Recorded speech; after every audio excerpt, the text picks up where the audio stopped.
Assalamualaikum warahmatullahi wabarakatuh. Apa kabar semuanya? Semoga kita selalu dalam keadaan sehat walafiat. Amin ya rabbal alamin. Kita lanjutkan pertemuan ini dengan membahas tentang macam-macam penyajian data.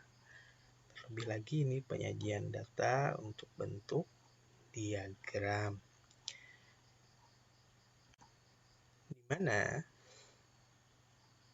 penyajian data itu terdiri dari yang pertama bentuk tabel. Pada pertemuan sebelumnya, bentuk tabel sudah kita bahas dan kita pelajari. Nah, jika masih belum melihat videonya,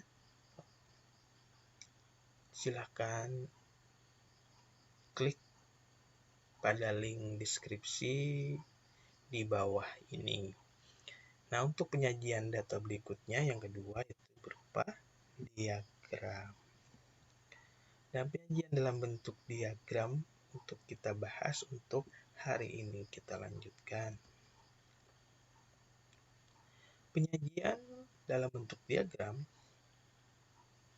terdiri dari yang kebetulan pertemuan berikutnya sudah kita utarakan. Diagram itu terdiri dari ada 3.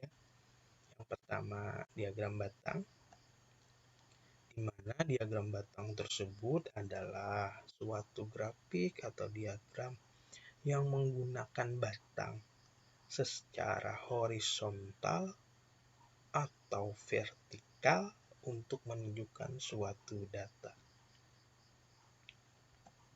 Yang kedua, diagram berupa diagram garis, yang mana artinya adalah grafik atau diagram yang menggunakan segmen garis untuk menunjukkan suatu perubahan data. Yang berikutnya, diagram lingkaran, di mana diagram lingkaran ini adalah grafik atau diagram yang menggunakan gambar berbentuk lingkaran terbagi atas beberapa juring yang dinyatakan dalam persen atau besar sudut untuk menunjukkan suatu data. Nah, dari pengertian ini, diagram lingkaran nanti akan terbagi 2. Yang pertama dalam bentuk persen, yang kedua dalam bentuk besar sudut atau derajat. Untuk yang pertama kita bahas adalah diagram batang. Mohon perhatikanlah diagram berikut.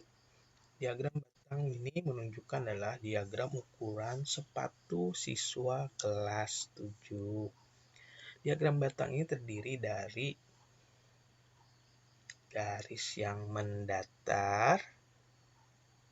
Yang ini mewakili adalah ukuran sepatu dari nomor 34 sampai nomor 43. Yang berikutnya adalah yang garis tegak atau vertikal.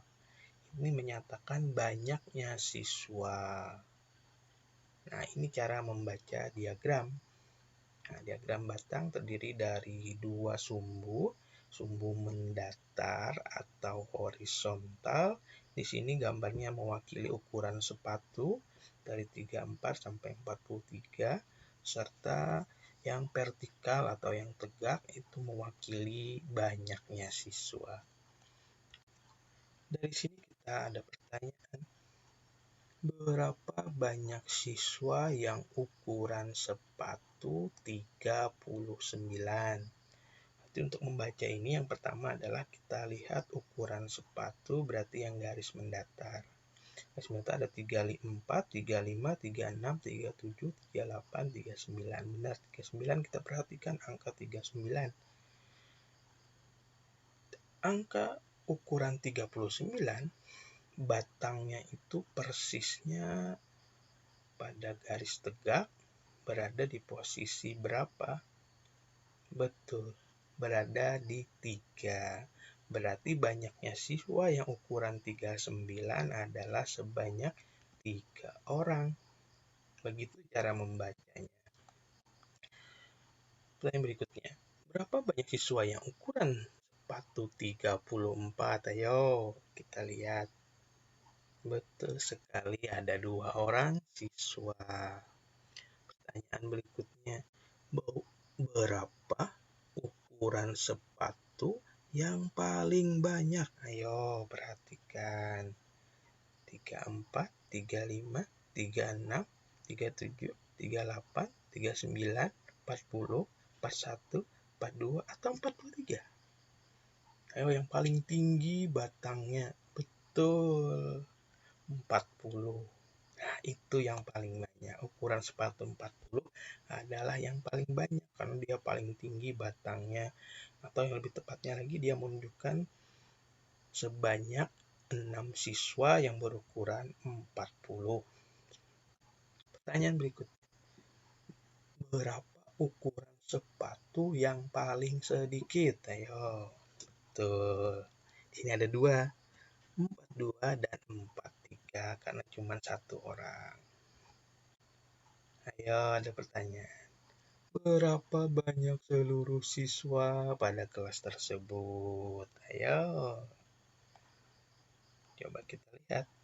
Iya betul, 34 ada 2 orang. Kita jumlahkan 35. Tuh, kita jumlahkan lagi. Ya, kita jumlahkan lagi. 38 ada 5 siswa. Kita jumlahkan dengan ukuran 39 ada 3 siswa. Terus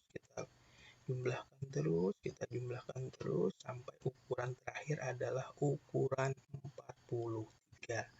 Yuk kita jumlahkan semuanya akan menjadi sama dengan berapakah itu? 30 siswa. Jadi banyaknya siswa pada data ini adalah sebanyak 30 siswa. Begitu cara membaca diagram batang. Mudah bukan? Yang kedua, kita lanjut dengan diagram garis. Perhatikanlah diagram berikut. Diagram di samping ini adalah menunjukkan nilai tukar rupiah terhadap dolar Amerika di Jakarta pada awal bulan Mei tahun 2009.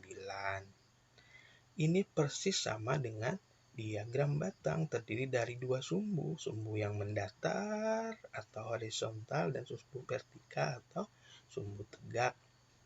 Di mana sumbu mendatarnya atau horizontalnya itu mewakili tanggal, dari tanggal 1 sampai tanggal 5, dan garis vertikalnya itu merupakan mewakili nilai tukar rupiah terhadap dolar Amerika.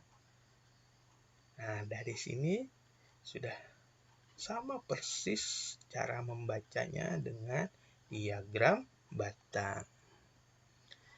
Berapa nilai tukar rupiah pada tanggal 2 Mei? Ayo kita lihat, tanggal 2 Mei berarti kita pilih dulu yang mendatar tanggal 2. Tanggal 2 itu berada pada titik berapakah? Pada garis yang vertikal.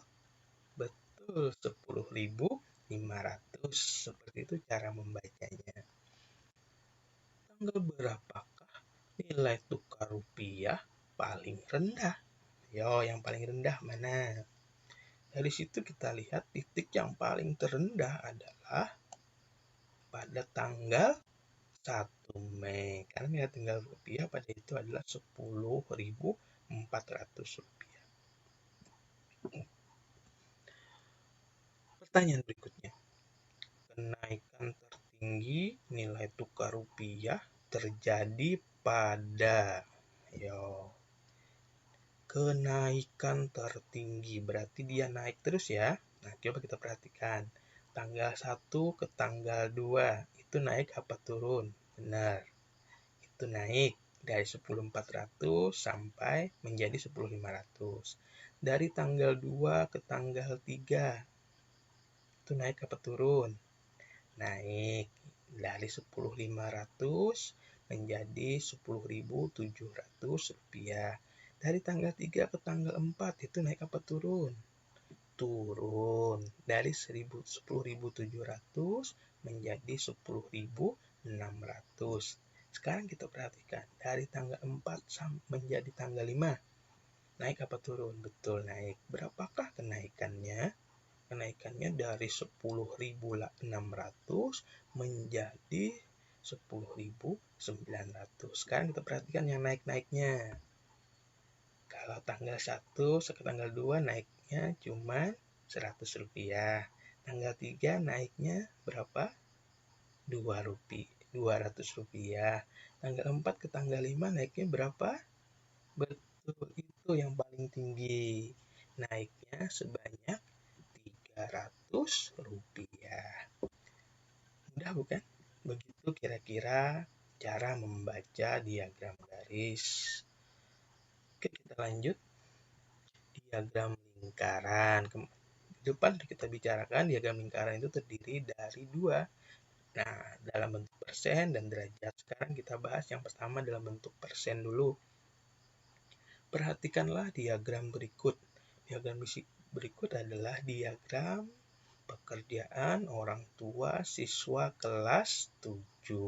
Perhatikan angka persen-persennya. Nah, oke. Diagram lingkaran dalam bentuk persen adalah diagram yang terbagi atas beberapa juring dinyatakan dalam bentuk persen. Itu yang kita ingat, bentuknya adalah persen. Karena dia bentuknya persen, jadi lingkaran itu penuh, satu lingkaran penuh itu paling tinggi atau paling banyak atau paling maksimal adalah 100%. Dari pengertian ini, maka dapat kita artikan adalah misal pekerjaan PNS ditambah swasta, ditambah TNI Polri, ditambah BUMN, ditambah petani, ditambah nelayan, ditambah pedagang, dan ditambah pekerjaan lainnya, itu sama artinya dengan PNS kan 24%, swasta 12%, TNI Polri 16%, BUMN 12%, kita jumlahkan semuanya, itu paling tinggi jumlahnya cuma 100%. Itu yang perlu kita ingat ya. Kalau dalam bentuk persen, paling banyak satu lingkaran penuh adalah 100%. Ingatkan kata kuncinya. Sekarang pertanyaan, berapa persen pekerjaan orang tua yang paling sedikit? Ayo, yang paling sedikit berapa persen? 4%. Di mana di sini ada dua pekerjaan, nelayan dan pedagang. Pekerjaan apakah yang paling banyak? Ya, perhatikan mana yang paling persennya paling besar dari pekerjaan tersebut. Benar, PNS sebesar 24%. Demikian cara membaca diagram lingkaran dalam bentuk persen. Kita lanjut. Diagram lingkaran dalam bentuk sudut, atau yang lebih dikenal lagi adalah bentuk sudut itu namanya derajat. Perhatikanlah diagram berikut. Diagram ukuran sepatu siswa kelas 7. Ya, kita baca bersama-sama. Sini ada ukuran 33 sampai ukuran 39, di mana ukuran 33 adalah sebesar 30 derajat, ukuran 34 sebesar 60 derajat, 35 45 derajat, ukuran 36 30 derajat, ukuran 37 90 derajat, dan seterusnya. Kita bisa membaca sendiri. Nah, ini pengertian yang perlu diingatkan. Diagram lingkaran bentuk besar, diagram lingkaran yang bentuk besar sudut itu adalah diagram yang terbagi atas beberapa juring dinyatakan dalam bentuk besar sudut atau derajat. Untuk satu lingkaran penuh, karena dia bentuk derajat, jadi maksimalnya atau penuhnya adalah paling tingginya adalah 360 derajat. Ingat, paling tinggi 360 derajat. Dengan kata lain, semuanya itu kita jumlahkan mulai ukuran 33 sampai ukuran 39, kita jumlahkan derajatnya itu, maka kita dapat jumlahkan adalah sebesar 360 derajat. Nah, ada pertanyaan, berapa derajat ukuran sepatu siswa yang paling sedikit? Ayo, yang paling sedikit perhatikan baik-baik, 30 derajat. Dimana di sini ada dua ukuran 33 dan ukuran 36. Ukuran sepatu apakah yang paling banyak?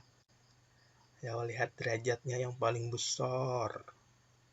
Betul, ukuran 37 atau sebesar 90 derajat. Nah, demikianlah pelajaran kita hari ini tentang macam-macam dan cara membaca penyajian data dalam bentuk diagram. Semoga bermanfaat untuk kita semua. Oke, nanti kita lanjutkan lagi untuk pertemuan berikutnya, yaitu mempelajari tentang membuat data